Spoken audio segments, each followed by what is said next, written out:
तो दोस्तों आज के इस वीडियो में मैं एक्सप्लेन करने वाला हूँ vampires of the velvet lounge movie को। तो दोस्तों इस मूवी की कहानी की शुरुआत होती है एरिक नाम के एक सिंपल से आदमी से जो सोशल मीडिया और डेटिंग एप्स की दुनिया में खोया हुआ रहता था। एरिक एलिजाबेथ नाम की एक लड़की से वीडियो कॉल पर बातें कर रहा होता है और हमें सिर्फ उसकी आवाज सुनाई देती है। यानी एलिजाबेथ की खूबसूरती और उसका अंदाज एरिक को इतना ज्यादा दीवाना बना देता है कि वो उससे मिलने के लिए तड़प उठता है और यहीं पर एलिजाबेथ उसे एक खास जगह पर मिलने के लिए बुला देती है। वो जगह होती है द वेलवेट लाउंज जो शहर के कोने में स्थित एक पुराना और रहस्यमयी बार था, जहाँ पर एरिक उस बार में पहुंचकर एलिजाबेथ का वेट करने लगता है। लेकिन उसे पता नहीं होता कि आज रात उसकी आखिरी रात हो सकती है, क्योंकि उस धुंधली रोशनी वाले बार का माहौल देखकर उसे कुछ अजीब सा लगने लगता है और पुरानी शराब की महक हवा में घुली हुई होती है। वेट करते करते मिनट घंटों में बदलने लगते, लेकिन एलिजाबेथ कहीं भी नजर नहीं आती। यहीं पर एरिक को लगता है कि शायद उसे धोखा मिल गया है।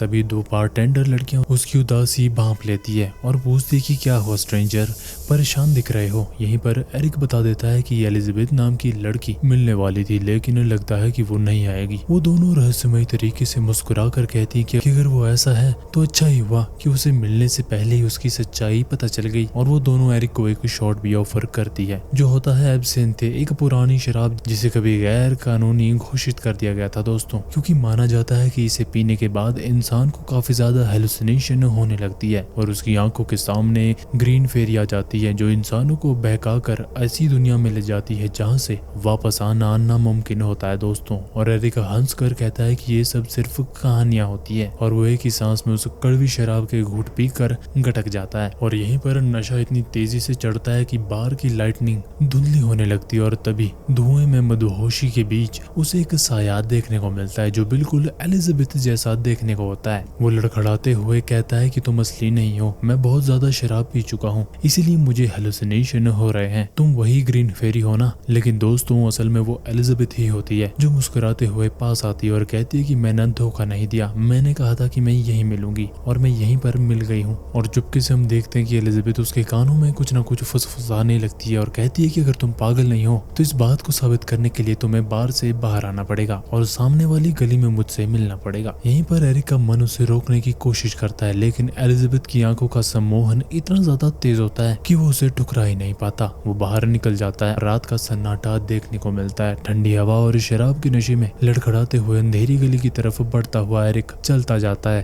तभी उसके पीछे एक काला साया देखने को मिलता है जो उसका पीछा भी कर रहा होता है दोस्तों। और जैसे ही वो गली की मोड़ पर पहुंचता है सब कुछ बदल जाता है। यहीं पर एलिजाबेथ उसके सामने प्रकट होती है, लेकिन इस बार उसका रूप वो नहीं होता जो एरिक ने पहले देखा था, क्योंकि उसकी आंखों में इंसानी तड़प नहीं बल्कि एक दरिंदे की भूख देखने को मिलती है। यहीं पर एरिक कुछ समझ ही नहीं पाता। उससे पहले ही एलिजाबेथ उस पर झपट पड़ती है और उसे हवा में भी उठा लेती है और अपने दांतों से उसका गला चीर कर उसका पूरा खून पी जाती है दोस्तों। और यहीं पर हमें पता चलता है कि ये लड़की कोई मामूली लड़की नहीं थी, बल्कि ये लड़की एक वैम्पायर थी। यहीं पर हमें पता चलता है कि सदियों पुराना एक श्रापित पिशाच एक और मासूम इंसान का शिकार कर चुका था। और इसके बाद हम कोरा नाम की एक लेडी को देखते हैं। कोरा कोई नॉर्मल औरत नहीं थी, वो एक इंटेलिजेंस ऑर्गेनाइजेशन के लिए काम करती थी जिसका काम श्रापित राक्षसों का शिकार करना था दोस्तों। और वो खुद कहती है कि मैं एक वैम्पायर हंटर हूँ, मैंने अपनी जिंदगी का सबसे अच्छा हिस्सा इस जंग की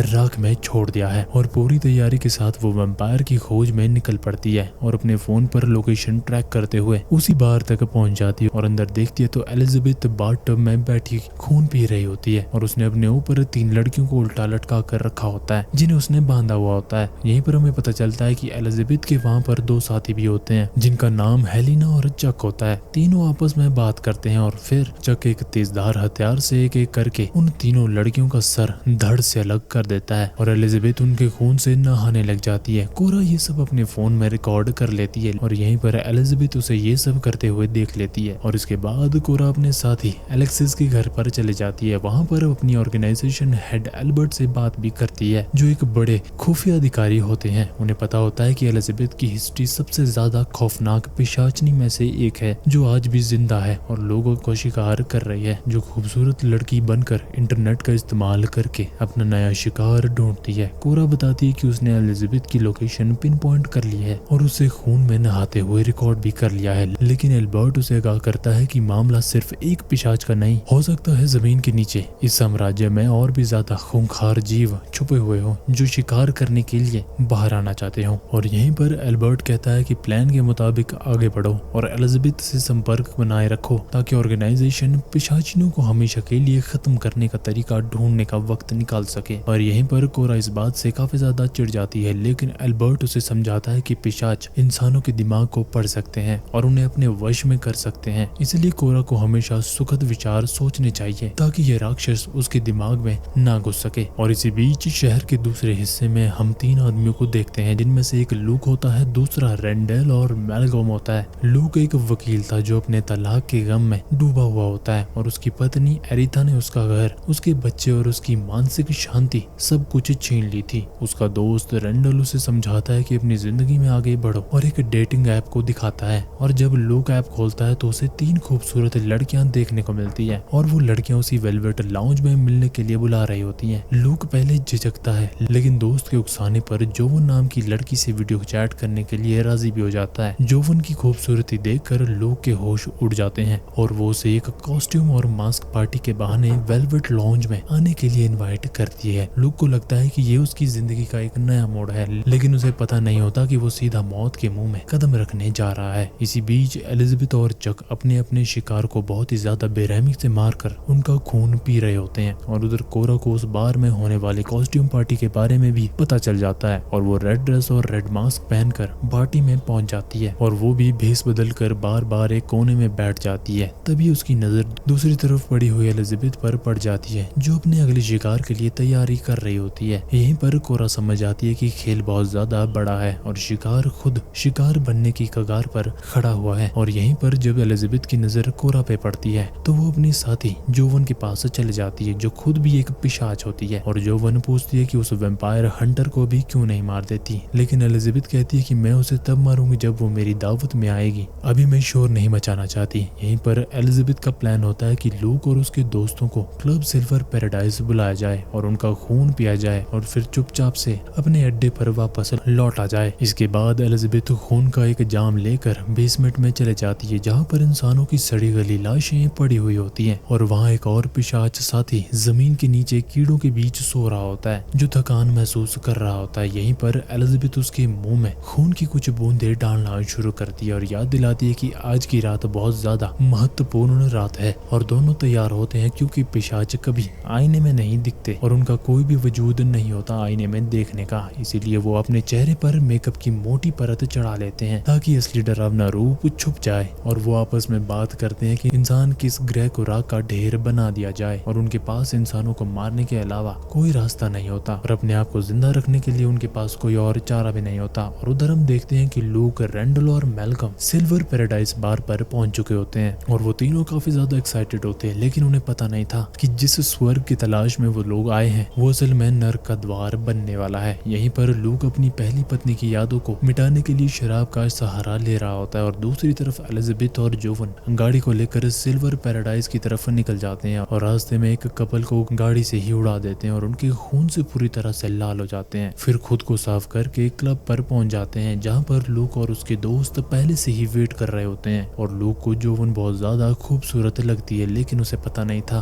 कि जिस औरत को वो डेट पे ले जाना चाहता है वो उसे जिंदा चबा सकती है। यहीं पर जोवन चालाकी से उसके करीब आती है और उसके कानों में कुछ ना कुछ फुसफुसाना शुरू कर देती है और कहती है कि मुझे तुम्हारी धड़कनें सुनना पसंद है। और असल में ये पिशाचन का पुराना तरीका था दोस्तों, जब इंसान डर जाता है या उत्तेजना में होता है तो उसका ब्लड प्रेशर बढ़ जाता है और खून तेजी से दौड़ने लगता है, जिसकी वजह से उनका शिकार करना काफी ज्यादा आसान हो जाता है, वो भी वैम्पायर के द्वारा। और इसी के बाद रेंडल और मैलकम शराब पीते पीते पूरी तरह नशे में डूब जाते हैं और लूक भी बुरी तरह से नशे में होता है। और जोवन कहती है कि चलो यहाँ पर बहुत शोर हो रहा है, यहाँ से बाहर चलते हैं और शहर की दूसरी तरफ एक शांत जगह पर चल पड़ते हैं जहाँ पर पूरी रात बिना किसी रुकावट के बिता सकें। यहीं पर सब लोग बिना सोचे समझे राजी हो जाते हैं और क्लब से जाते वक्त लूक खुद को आईने में अकेला देख लेता है क्योंकि वैम्पायर शीशे में कभी भी रिफ्लेक्ट नहीं होते और जोवन आईने में नजर ही नहीं आती। ये देखकर वो काफी ज्यादा डरने लग जाता है, लेकिन जोवन अपनी शक्ति से आईना तोड़ देती है और सारे लोग गाड़ी में बैठकर सुनसान हाईवे की तरफ बढ़ जाते हैं और बिना ये जाने कि ये सफर सीधा मौत की घाटी की तरफ जा रहा है। और इस सीन के बाद एलिजाबेथ तेज रफ्तार से गाड़ी चला रही होती है जिसमें जोवन, लूक और उसके दोस्त बैठे हुए होते हैं। तभी जोवन अजीब सी हरकतें करने लगती है और लूक के करीब आकर कहती है कि चलो कुछ तूफानी करते हैं, मुझे आग लगा दो। लूक चौंक जाता है और कहता है कि ये पागलपन है, लेकिन जोवन जिद करना शुरू कर देती है और मालकम जोवन के ऊपर शराब उड़ा देता है और शराब को उड़ाकर लाइटर से उसे आग लगा देता है और गाड़ी के अंदर लपटें उठने लग जाती है दोस्तों। लेकिन सबसे ज्यादा हैरान करने वाली बात तो ये होती है कि जोवन दर्द से चीखने के बजाय जोर जोर से हंसना शुरू कर देती है, जैसे कि उसे कोई फर्क पड़ ही ना रहा हो। और वो चलती हुई गाड़ी से ही नीचे गिर जाती है और उसे लुक देखने के लिए उतर जाता है तो वो बिल्कुल जिंदा और ठीक होती है कि जैसे उसे कुछ हुआ ही ना हो। और यहीं पर एलिजाबेथ गाड़ी की स्पीड बढ़ा देती है, लेकिन अफरा तफरी में उसका बैलेंस बिगड़ जाता है और वो जोर से ब्रेक मारती है, जिसकी वजह से लुक गाड़ी से बाहर गिर जाता है और उसका आधा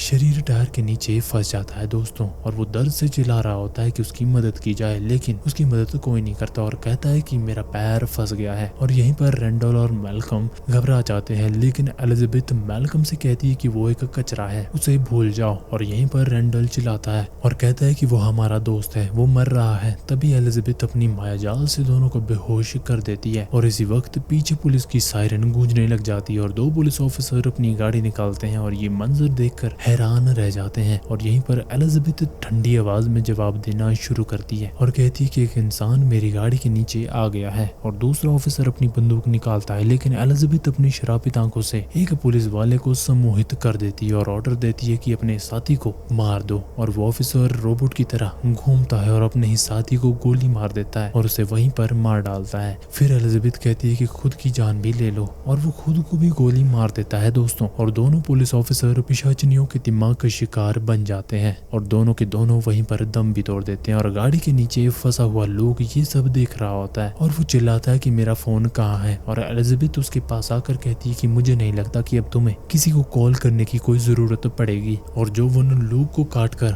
उसका बचा हुआ खून चूस लेती है। यहीं पर रेंडल और मैल्कम को पता भी नहीं चलता कि उनका दोस्त मारा जा चुका है। यहीं पर जोवन रेंडल को एक कमरे में ले जाती है, वहाँ उसके फोन में उसकी एक्स वाइफ और बेटे की तस्वीर देख लेती है और रेंडल बताता है कि उसकी वाइफ ने उसे तलाक देकर उसे उसके बेटे से अलग कर दिया। ये सुनकर जोवन कहती है कि मेरा भी इस दुनिया में कोई नहीं है और मैं अपनी कलाई काट कर अपना खून जबरदस्ती रेंडल को पिला देती हूँ, जिसकी वजह से अब वो भी उनके जैसा पिशाच बन जाता है दोस्तों। ये सीन देखने में काफी ज्यादा इंटरेस्टिंग होता है। और इसके बाद दूसरी तरफ एलिजाबेथ मैल्कम को अपना शिकार बनाने वाली होती है, तभी वहाँ पर जोवन रेंडल के साथ आ जाती है। और इसके बाद एलिजाबेथ जोवन को देखकर काफी ज्यादा भड़क जाती है और कहती है कि तूने ये क्या किया, सैकड़ों सालों से हमें किसी इंसान को अपने जैसा पिशाच नहीं बनाया, तूने ये कैसे कर दिया। यहीं पर जोवन उदासी में जवाब देती है और कहती है कि मैं अकेली थी, टूट चुकी थी, तुमने मुझे लूक को बदलने नहीं दिया था, इसलिए मैंने रेंडल को चुन लिया। और यहीं पर एलिजाबेथ गुस्से में कहती है कि वो अब रेंडल नहीं रहा, वो अब रैमसी द डेविल बन चुका है और वो एक ऐसा राक्षस बन चुका है जो हमारे कंट्रोल से बाहर भी हो सकता है। और यहीं पर रेंडल अपने शरीर में काफी सारे बदलाव महसूस करना शुरू कर देता है और उसकी नसें भी काली पड़ रही होती है और वो मदद के लिए चिल्लाना शुरू करता है, लेकिन बहुत देर हो चुकी होती है। और मैल्कम जो इस अनजान से नशे में होता है वो घिसट घिसट कर भागने की कोशिश कर रहा होता है, लेकिन जोवन और हेलिना मिलकर उसे वहीं पर खत्म कर देते हैं। और इसी के तुरंत बाद एलिजाबेथ को अजीब सा महसूस होने लगता है और सुबह हो चुकी होती है और हम देखते हैं कि सब जल्दी से वहां से भागना शुरू करते हैं, क्योंकि पिशाचनियों के लिए ये सबसे ज्यादा खतरनाक वक्त होता है और कई सालों से वो सुबह की रोशनी में कभी भी बाहर नहीं आए होते। लेकिन जोवन का दिमाग बदल चुका होता है, वो इस श्रापित जिंदगी से थक चुकी होती है। वो एलिजाबेथ से कहती है कि मैं अब और नहीं छुपना चाहती, मैं सूर्योदय को देखना चाहती हूँ। यहीं पर एलिजाबेथ चिल्लाती है और कहती है कि तुम पागल हो रही हो, अंदर आओ, लेकिन जोवन रुकती नहीं। और यहीं पर जोवन कहती है कि मेरे साथ आओ एलिजाबेथ, बाहर बहुत ज्यादा खूबसूरती होगी, ये बहुत सुंदर चीज हो सकती है। एलिजाबेथ पीछे हट जाती है और कहती है कि ऐसा मत करो, मुझे अकेला मत छोड़ो। लेकिन जोवन आखिरी बार मुस्कुराकर माफी मांगती है और सीधे जलते हुए सूरज की रोशनी में खड़ी हो जाती है और जैसे ही धूप उसके शरीर को छूती है उसकी बॉडी वैसे ही राख बनकर हवा में बिखर जाती है। और एलिजाबेथ लाचार होकर सबसे पुरानी साथी को खुद के सामने खत्म होता हुआ देख रही होती है और वो उसे देखती ही रह जाती है, क्योंकि उसके हाथ में कोई भी चीज पॉसिबल नहीं होती। और इसके बाद जोवन की राख ठंडी भी नहीं हुई होती और उसी वक्त रेंडल, जो पूरी तरह से रैमसी द डेविल बन चुका होता है, वो अपनी नई ताकतों के साथ जाग उठता है। वो पागलों की तरह हंसकर चिल्लाना शुरू करता है और कहता है कि मैं आज रात रैमसी द डेविल हूँ और हर रात मेरी होगी। और इसके बाद एलिजाबेथ जोवन की मौत की वजह से सदमे में चली गई होती है। वो रैमसी को देखकर और भी ज्यादा चिढ़ जाती है और रैमसी रुकने वाला नहीं होता। वो अपनी नई पहचान का आनंद लेते हुए अपनी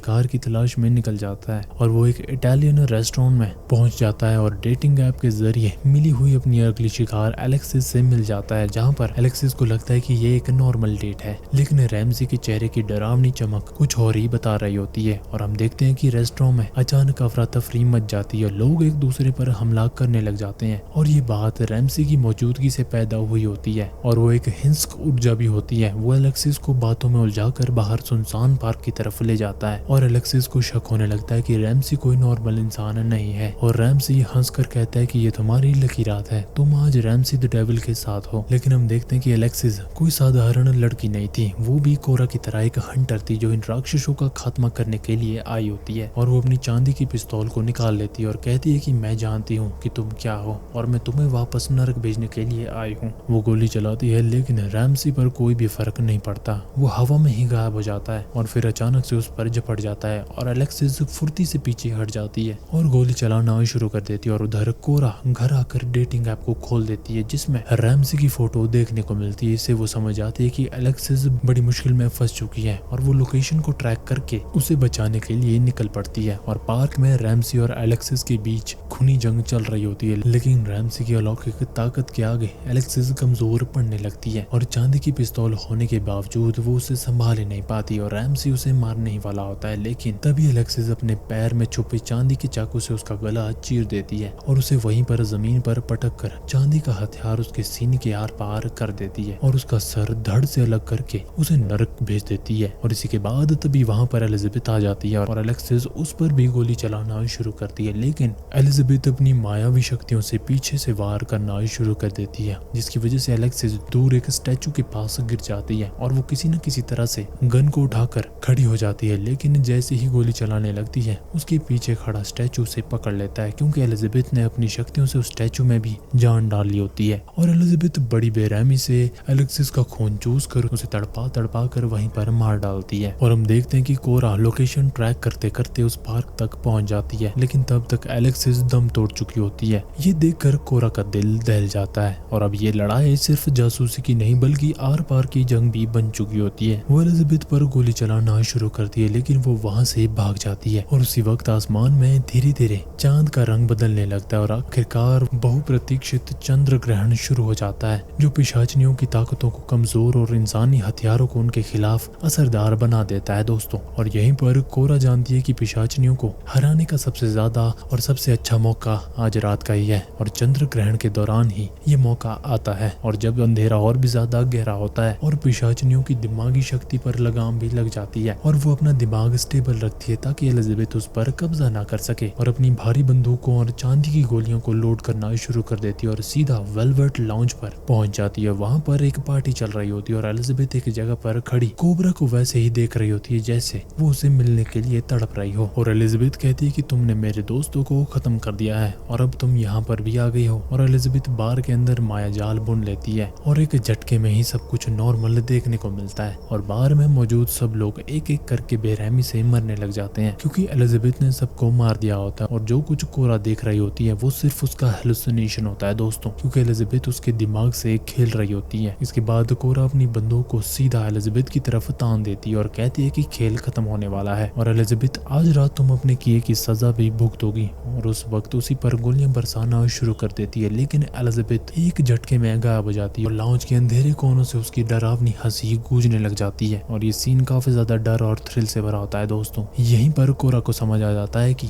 सदियों पुराने पिशाच को मारना इतना भी ज्यादा आसान नहीं होता। जितनी बार भी वो गोली चलाती है एलिजाबेथ मायावी शक्ति से बच जाती है और टूटे हुए शीशों और धुंधली रोशनी के बीच कोरा और एलिजाबेथ आमने सामने होते हैं और एलिजाबेथ अचानक कोरा पर हमला कर देती है और उसे बुरी तरह से मार देती है और मुस्कुराते हुए कहती है कि मैंने अभी अपनी सबसे पुरानी दोस्त को खोया है और हम सैकड़ों साल से साथ थे और कोरा को दूर फेंक देती है और उसकी आंखों में देखकर कहती है कि तुम मुझे जोवन की याद दिलाती हो। फिर एलिजाबेथ के खौफनाक प्रस्ताव दे देती है। वो कहती है कि मैं यहाँ से तुम्हें दो रास्ते दूंगी, वो भी जाने के, या तो मैं तुम्हें यहीं पर मार दूंगी और मौत के बाद तुम एक गहरी नींद में सो जाओगी जहाँ पर कुछ भी नहीं होगा, या मैं तुम्हें अपने जैसा पिशाच बना दूं और हम हमेशा के लिए दोस्त बन जाएं। एलिजाबेथ कोरा को एक ड्रिंक भी दे देती है जिसमें वो वो अपने खून को भी मिला देती है, जिसे कोरा भी पी लेती है और उसकी आंखों के सामने सब कुछ धुंधला होने लगता है और उसका दिमाग कमजोर पड़ने लगता है और पिशाचनी का शहर उसकी नसों में उतरने लगता है। लेकिन अपनी चेतना को खोने से ठीक पहले कोरा खुद को संभालती है और आखिरकार एलिजाबेथ पर वार करके उसका गला काट देती है दोस्तों, और खून फुहारे की तरह निकलने लग जाता है और फिर चाकू उसके सीने में घुसाकर उस पिशाचनी को वहीं पर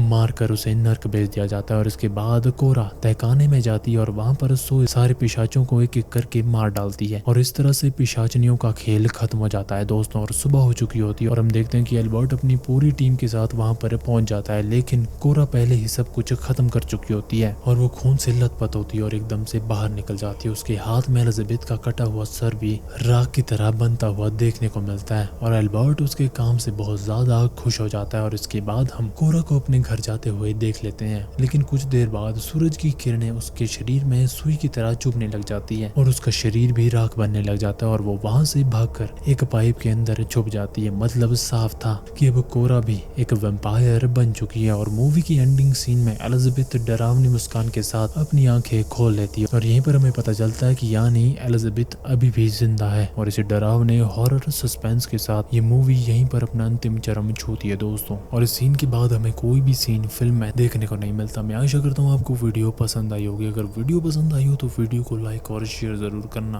और कमेंट में जरूर बताना कि वीडियो कैसी लगी। और अगर आपको भी इसी तरह की लेटेस्ट हॉरर फिल्म की एक्सप्लेनेशन चाहिए तो इस चैनल को सब्सक्राइब जरूर करना। और अगर आप इस तरह की वीडियोस पसंद करते हैं तो इस चैनल को सब्सक्राइब करना मत भूलना। और हाँ, जाने से पहले डिस्क्रिप्शन जरूर चेक करना, वहाँ पर कुछ एफिलिएट लिंक है जिन्हें यूज करके आप मेरे चैनल को सपोर्ट कर सकते हैं। इस वीडियो में इतना ही रखते हैं, मिलते हैं अगली वीडियो में, तब तक के लिए धन्यवाद दोस्तों।